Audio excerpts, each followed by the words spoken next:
So okay, that lady's told me the recording is in progress. Let me get this. I know y'all hear that, right? She is so annoying. And then that little thing comes up on the screen, and I want to get rid of her. Okay, so check in. Now, you may have to stand to do this right now if you need something next to you, and you can do it seated, but I think how you organize everything upstream has a lot to do with it. So I'm getting my feet organized. My toes are pointing straight ahead. My middle of my kneecap is right over or right between my second and third toe, which is the center of your foot. And my knees are relaxed and my shoulders are over my hips, pulling my chin in and doing our head ramp for organizing our bodies over our feet. Now, I want you to notice your bare feet because you can't tell this in shoes because they're going to mess it up. But in bare feet, roll to the outside edge of each foot and then roll to the inside edge of each foot. And notice how that impacts or your hip joint and your knees. Roll to the outside, roll to the inside. Now you're really articulating your ankles. Also, notice my ankle bones. When I roll to the inside, they come in. When I roll to the outside, and my knees may rotate out. So a lot of things happen, and it's different for everybody.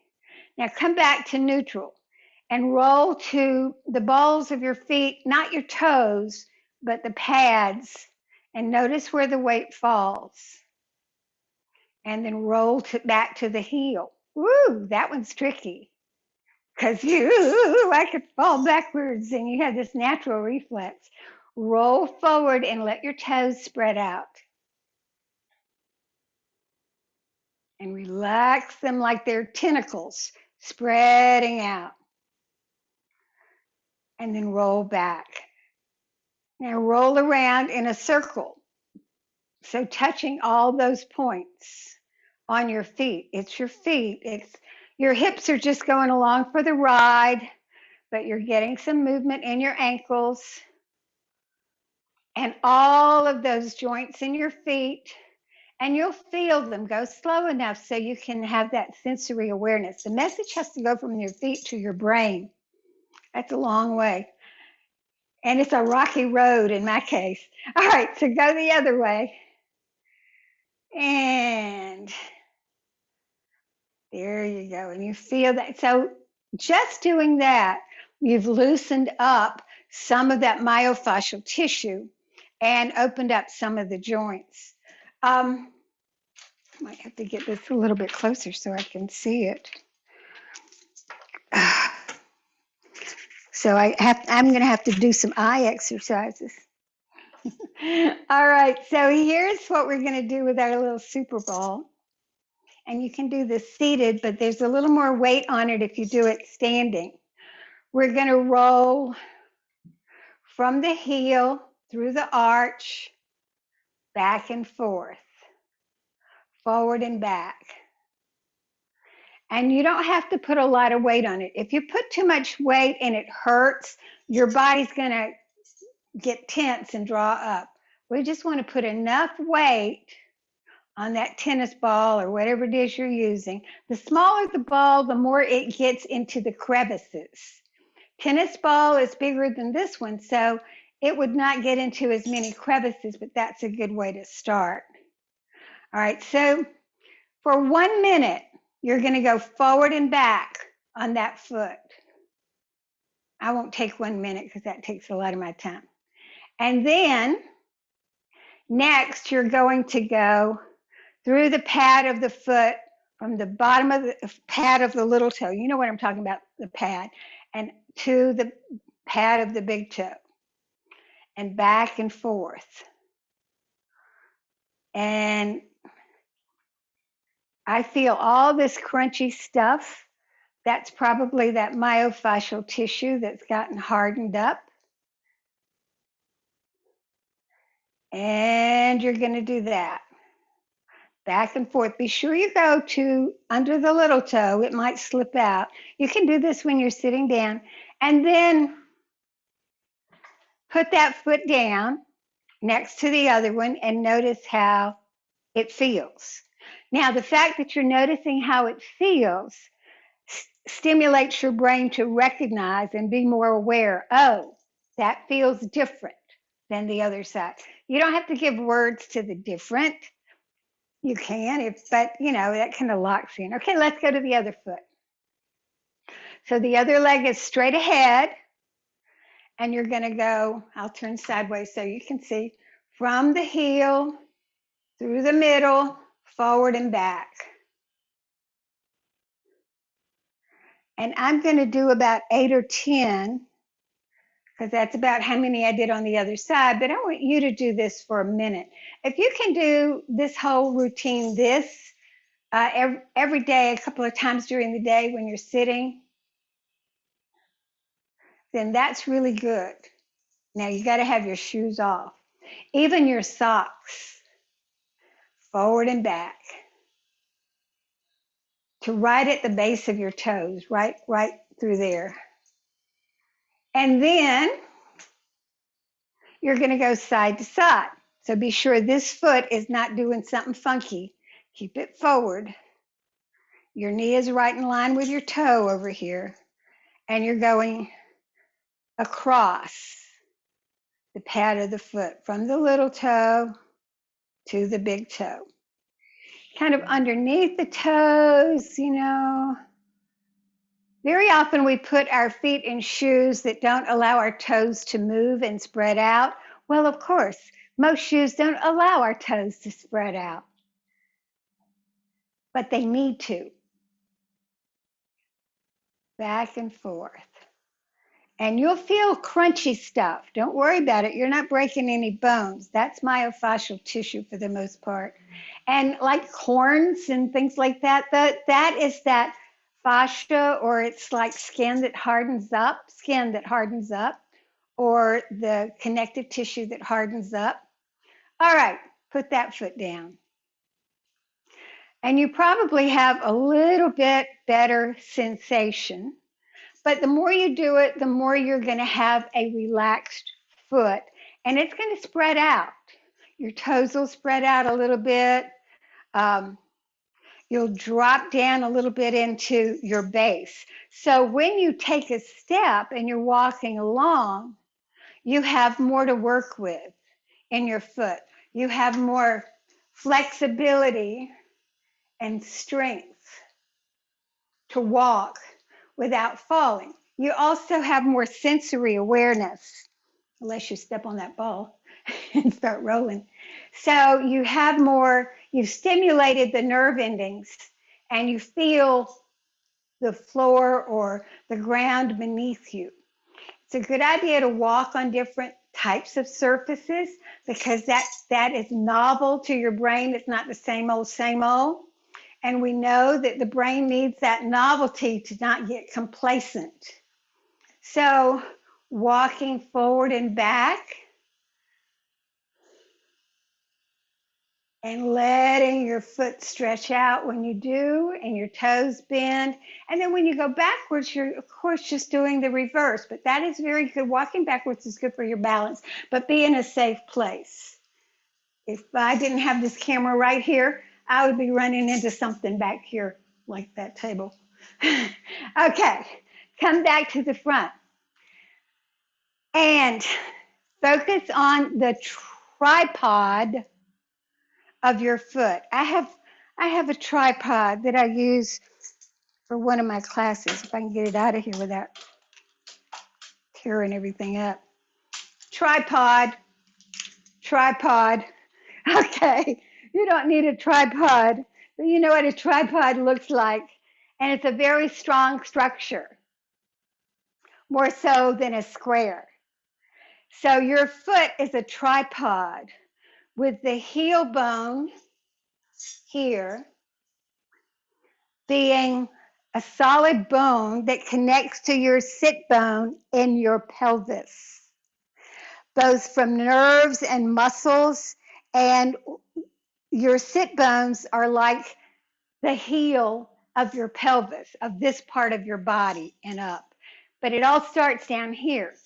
So when you step on that tripod heel, then the next parts that go ease down are the front part of the tripod, the little toe side, and the big toe side.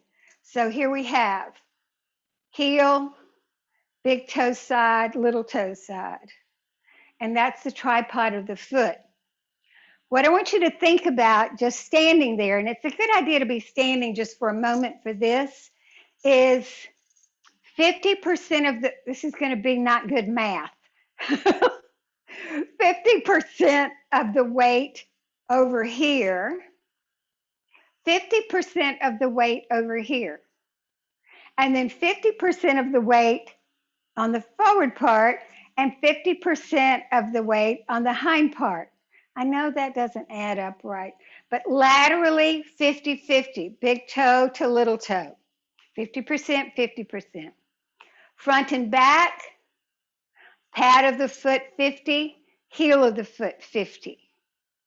And see if you can make that happen just by shifting where you are. If you're pronating or you're rolling to the outside edge of your foot, then you may have on this side, I don't know, 45% of the weight and 45% of the weight and only 5% of the weight in here. That's going to put some funky stuff going on with your ankles and your knees and your hip joint to keep you organized. And then if you go inward, same deal. It's just the other way. If you're rocked back on your heels and your toes are not touching down, well, you're probably going to fall backwards. Your balance center doesn't want that to happen because we know it's dangerous in our brain. And then if you're forward on the balls of your feet more, and you've got, more than 50% forward, then, and most of the time, that's where our feet are, because most of our shoes pitch us forward. They have heels on them. Unless you're walking around in bare feet. I had a student one time that wore high heels. She was from New York City. She wore high heels all the time because she worked in retail and she was just hot. She was a hot mama. And she was in those stilettos all day long. She could not let her heels drop down because her calf muscles and her hamstrings had gotten so short over the years. Her bedroom slippers, now think about this, her bedroom slippers had heels on them because I'd be a goner. She could not let her heels drop down. When babies first start to walk, they walk like this because they have not developed that lower part enough to let those heels drop down. We get over that. And we walk so that our foot goes down on the big bone and rolls through the arch to the pad of the foot off the springboard so that the next step comes along. So those body mechanics have a great deal to do with our balance upstream and a lot to do with our strength. If you think your feet don't have anything to do with your strength, they do, because you can be very strong and not balanced. You can be strong in a compensatory way. In other words, you can be strong like this, but that's something compensating for misalignment, and it all starts with the feet. And you'll notice my foot, this one always wants to turn out. Don't ask me why. It has nothing to do with anything like it's not anything. Nothing to do with hip replacement. It was like that before the hip replacement. Probably the reason for the hip replacement. But I think my uncle walked that way, and maybe some other people in my family walked, as we said, slew footed. You know, slew footed. We were talking about that in a class the other day. There was slew footed, like a ballet dancer, and then there was pigeon toed. And some of that has to do, in fact, I would say most of that kind of misalignment of the lower body and the feet has to do with what we observed as a child. And that's how we learned. And our bodies developed in that way, consequently, because that's what we did. It's taken me a long time to be able to step with this foot so that it doesn't automatically turn out, just because that was my neural pathway. And I do that because if I were teaching a dance class and every time I put my foot out like that, everybody else would be putting their foot out like that, right? You know, when the teacher goes, everybody in the class goes, or if the teacher goes like that, everybody in the class goes like that because they think it's one of the moves. It's not. So I really had to work on that. And you might have to work on it too. It's very tedious to do that, but it's worth it because the wear and tear on your joints and the bones, just think about your car tires. You have to rotate them. That's what happens. You know, that's what happens with our body. So this kind of little ball, or one of these, this is like the size of a lacrosse ball, I guess. Maybe a lacrosse ball is a little bigger. This one's soft, it's not hard. So that would work. And it has some stickiness to it. And after a while, this feels good. And then you want to notice, how your foot feels after you do that, because that acknowledgement tells your brain, oh, that feels good. Now I'm going to do the next part sitting down. I may not have to use my other camera today, but I did a little bit of this last week, but I want you to really seriously do this with me. And it's best to do standing. When you're sitting, and this is what I always say in the Ageless Grace class too, be sure that you're sitting so that your shin bone is straight up and down, that your knee is in line with that pokey out ankle bone right there, not under your chair, unless you're leaning forward and then you put one foot in front of the other so you don't fall out of your chair. But here's my perfect posture stance in a seated position on the edge of the chair, on the sitting bones. And that's like your heels. All right, so here's what I want you to do, just to notice how that connects. Everything's connected from the ground up. I want you to push your heels down into the floor as hard as you can and notice what happens. Ready? Go. Push your heels down and then relax. Strongly push your heels into the floor and then relax. Remember, your shin bone is straight up and down. You're not going to stand up, but just push down as hard as you can. I can tell if you're doing it, by the way. If I can see your picture, I can tell if you're doing it. And then relax. And then push down and relax. Don't hold your breath. Push down again with your heels and relax. Okay. Now, you may notice what happens. There's a contraction, which is strength, comes from your heels all the way up, and your bum lifts off the chair a little bit, right? Did you feel that? If you didn't feel your bum lifting off the chair, we need to talk. So you feel yourself, oh, and these muscles contract and these joints want to get into the action.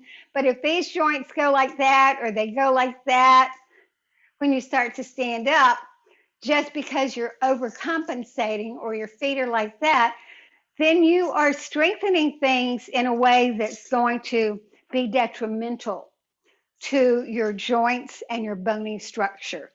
And it's never too late to change that. If you think it's too far gone, you're not.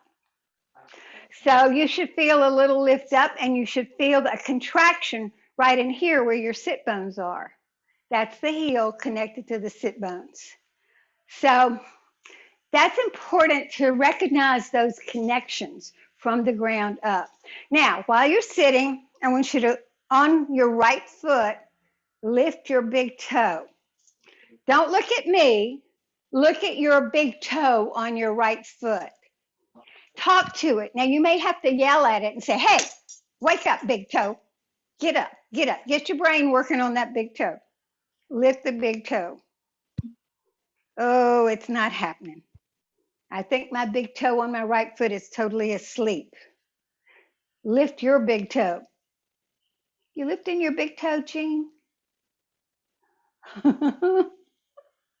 Well, I'm trying hard to, and my brain is firing those neurons like crazy. But it's just like, oh, maybe you got to work on that, Sandy. But I can feel something happening. And if I do it enough over time, like a couple of days, when I'm sitting down, now relax. How you doing, Patty? You do it, big toe working? Okay, let's go to the other side. That'd be the left for you. And lift the left big toe. Oh, oh. Come on, big toe. Come on, big toe. Talk to it, big toe. And if you look at it, it's going to be like, you know how when you look at a kid and you give them the stink eye, they go like, oh, paying attention. So look at that big toe and say, okay, big toe, get in the game here and relax. And do that one more time. Try your best to lift your big toe.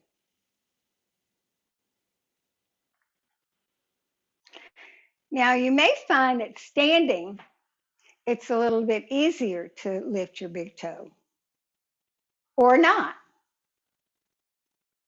I can get a better connection standing than I can sitting because there are a lot of cheaters around that can offload that message you're sending. So standing, that big toe, go ahead and sit it back down. That big toe really has to work. Now see if you can keep your big toe down and lift the other little toes. You think of those toes as fingers. They're just short. And lift the other 4 toes on your right foot and put them down. See if you can keep the pad of your foot down and lift the toes. In other words, don't lift them by turning your leg to the side. But if you're telling lift those 4 toes, then your brain's going to say, I'm going to do this by hook or crook, and I'm going to cheat. So lift those other toes and relax them. See if you can keep this leg from moving and keep holding them up, count to 4 or 5, and put them down. Holding them up and put them down. All right, now wiggle your toes. Make a fist or attempt to. Whoop, whoop. Do that with your toes. Can you see that? Do that. And then, you know how you thump your hands, fingers down? See if you can do that with your toes on that foot. Drum your fingers, drum your toes. All right, just sitting, notice the difference. This side may be a little tired. That is an exercise. Like if you lifted weights and you might be a little fatigued, good. That means you're using some muscles. Let's try the other side. Big toe lift. Yeah, we did that. Now try those other 4 toes. Not the big toe. The big toe is pressing down. The other 4 toes, and I have had some neuropathy in the last 3 toes from a pinched nerve 100 years ago. And over time, those neural pathways have reorganized, and I can lift those toes when I couldn't even move them before. I may not be able to lift them all separately, but I can lift them and press the pad of the foot in the floor. Big toe pushes down, so you lift the other toes. So lift and hold and put it down. All right, wiggle them. And a good way to practice this is to get some fabric or a Kleenex and scooch it up. So and it's best on a slippery floor. So get that piece of fabric or a tissue and scoop it up with your toes and get it into the ball of your foot. Or find a pencil and scoop it up into your toes and change over to the other side. So you're scooping, and you're using your arch. You may notice my arch. You'll feel your arch. You have several arches in your foot, but so your heel is down and you're scooping with your toes in the front part of your foot. And then relax. All right, so that's, if you can pull a washcloth and then go something bigger like a hand towel and pull it towards you. Then put your fingers, and you probably do this in the yoga class.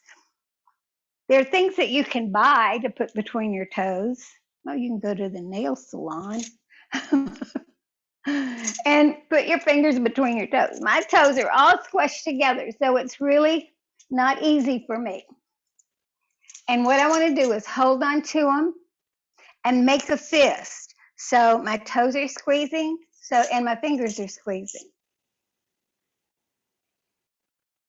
And wiggle it around, and then let's work our ankle, because our ankle has a lot to do with our foot flexibility. I bought some expensive hiking shoes one time to go hiking in the mountains. I could not move my ankles, and I panicked. So I had to change. I couldn't wear those hiking shoes. Somebody said, well, your ankles will be weak and give way. I said, no, my ankles will be weak when I don't use them. My ankles are pretty strong because I use them. I walk barefoot a lot. In my house, I dance barefoot. I do all my classes barefoot. You may notice in that Monday in the Get Moving and this one and Ageless Grace, of course, because we want people to be barefoot and have the best balance they can. Now make a fist and then move your ankle around, because your ankle articulation in a lot of directions is important to your balance and your strength and how your pelvis aligns over your feet. Let's go the other way. Now, if it's hard for you to get your fingers in between your toes, just work on it. They'll spread out, and we're going to work on them spreading out. Don't you play with baby's toes like this little piggy, and you spread them out? All right, so let's spread them out. So let's, on the right foot, spread your toes, splay them out. And you may have to make your fingers do that too. And your tongue may do something funny at the same time. So splay your toes out, just push them out like they're tentacles, and you're reaching out with your toes. And then relax. Put your hand right here on your thigh. And then splay your toes out and notice what happens underneath your hands. You may feel a contraction in that thigh muscle or in your hamstrings. All right, shake it out, jiggle it, and notice the difference. All right, let's try splaying our toes on the other side. Now, this is tedious, and you can do it, but it takes time. I don't mean you'll be able to do it tomorrow. It's worth it, because the wider your toes are, the better your balance is. If they're all like this, then your ankle's going to have a problem, your hip's going to have a problem, and you're going to be off balance. And there's going to be some compensation going on. So splay those toes out, and you're really going to have to work on it. Make your fingers splay out and say, okay, toes, do what the fingers are doing. And you can say it out loud because sometimes you really have to yell at your feet because they're far away. Splay them out. Oh, all right. And then shake them out. And just shaking, you can sit back, not just jiggle. And that'll help the circulation. Jiggle those toes. Imagine that your toes are flappy things. They're so short, they're not going to flap much, but imagine that they do. And if you watch a squid going through the water and how their tentacles do, think about that. And that makes a lot of difference. All righty. That is a little bit of that. We're going to stand up and then sit down. Now, I want you to notice when you stand up what happens with your feet and with your knees. Our whole focus is getting our feet organized under us so their weight is balanced so that we don't overcompensate in some way. So, when you stand up, notice what happens with your ankle, your knees, and no hands. Go. And you might have to watch in a mirror and then sit back down.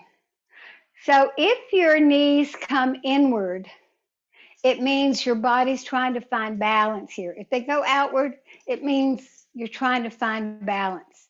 If your walking is like this and your feet are splayed out like this, it means this part of your body in your brain, your neuromuscular pathways, are trying to find balance. So the wider your base is, it thinks the better the balance. Forget the hip wear and tear and the knee wear and tear.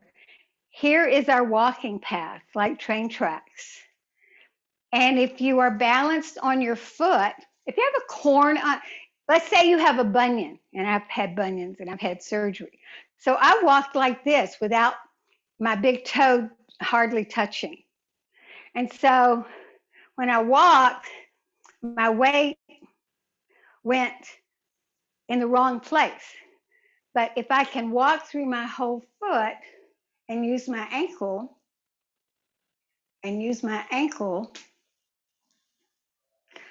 and roll through all those joints of the foot, I can maintain this and not put undue pressure and wear and tear on the hip joint or the knee joint right in here. All right, one more thing. Let's see, what was that one more thing I wanted to do? Oh, this. Now we do this stretch for our thigh, but this is going to be for your ankle. Do this. See how my foot is? I really hate this because I'm having to stretch and lengthen the muscles in the shin and the front of my ankle, and I can feel it, but it's elongating the front of my ankle. Can you feel that? You might get a cramp in your arch. Just breathe. And then help that leg forward and go the other way. So you're going to lift your toes up a little bit so that you can get more of this action like a lever in your ankle. Let's go to the other side. Now, of course, you're lengthening the thigh muscles and the psoas muscle, but if your foot is like this, remember when you were a kid and you sat on your heels on the floor? That's when your muscles, those little icky muscles on your shin area and your ankle were very flexible. Your knee is going forward.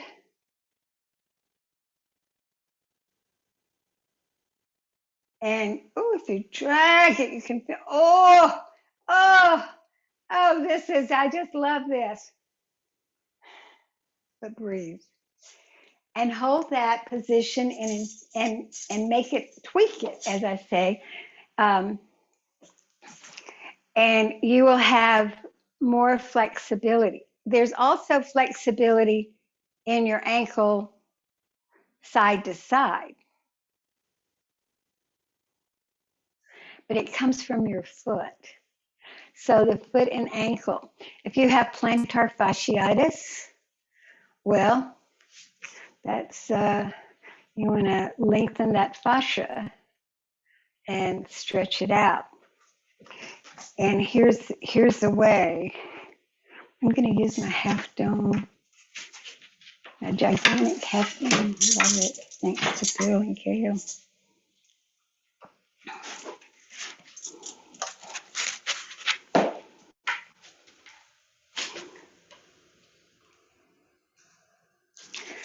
The pad of my foot is on the half dome.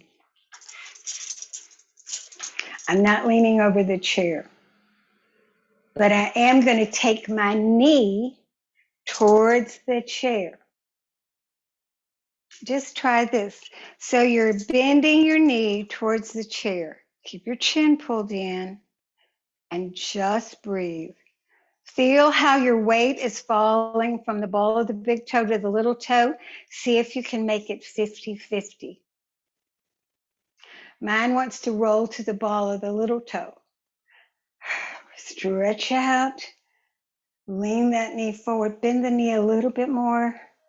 Bend it a little more and lean into it so your body weight is really giving a great stretch through your ankle. The other way from what we just did sitting. And then take your foot off and put your foot down on the floor and notice the difference. I am actually longer on this side because of that stretch. You may notice I don't just feel longer, I am elongating because of the way I have lengthened those muscles that connect to my hips. Oh, that little arrow on the screen is in a very bad place. All right, so here you go. The pad of your foot, your heel is down, but underneath your toes. And then this foot is back, heel down, and you're going to bend that knee forward. And then as you do that, and you're just tweaking it, you're going a little farther and a little farther. Notice where your weight is on the pad of the foot. Are you going more toward the big toe or the little toe? See if you can make it even. Bend that forward knee. Bend it like you're going to squat down. Holy moly. Relax the arch of your foot. Relax your jaw. Exhale. Bend the knee a little more. And then come off of it. And shake it out. And then check in with your feet. I'm going to put my toes right here so I can be sure that I'm even on this mat. All right, maybe I could do a squat, or maybe I could sit on my heels with my ankles opened like I did when I was 5 years old, which was a way long time ago. All right, shake out, check in with your hips, because what you just did with your ankles and your feet is going to relate to your balance center right here and how you develop strength in a biomechanically correct way, in an equitable way, how your shoulders and how your arms move when you walk. So just take a little walk around your space and notice how you feel. When you walk and you let your arms just move naturally and you're aware of what you're doing, we call that body integration, integrating the parts. Don't go totally away. Okay. And then come back and have a seat. So Those exercises are simple but very important, and they'll be in the handout. And it's you really have to do them to make a difference. And if you think I'm too old, I can't die, what's the use?